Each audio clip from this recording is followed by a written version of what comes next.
24-hour News 8 cameras rolling as she walked free. A West Michigan woman's conviction overturned. But tonight her case is back in the spotlight. 24-hour News 8's Jessica Leffler joins us at the live desk to explain why. Jess? Susie, Lorinda Swain is back into the legal system, but this time she's going to be heading to the Michigan Court of Appeals in Lansing.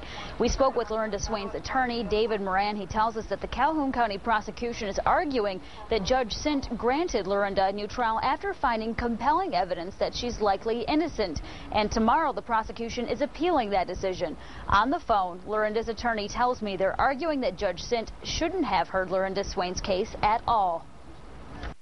So they're saying that because she had an incompetent attorney who blew a prior motion, Judge Sint should simply refuse to hear any evidence of innocence. 24-hour News 8 brought Lorinda Swain's case to light several years ago. Swain was convicted of criminal sexual conduct in 2002 when her son Ronnie accused her of performing oral sex on him. Lorinda maintained her innocence from the beginning, and Ronnie later recanted. The Innocence Clinic with U of M specializes in cases that are not DNA exonerations, and were able to get Judge Sint in Calhoun County to grant Lorinda a new trial.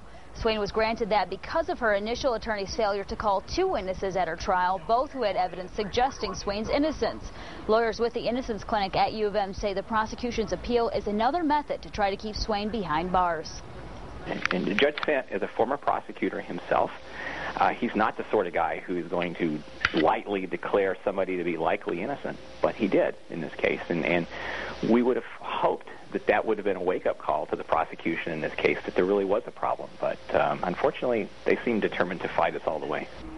They are slated to be in the Michigan Court of Appeals for exactly 1 hour, and then the Court of Appeals has to issue a written decision. We're, of course, going to follow that case from Lansing, but for now we're at the live desk. I'm Jessica Leffler, 24-hour News 8.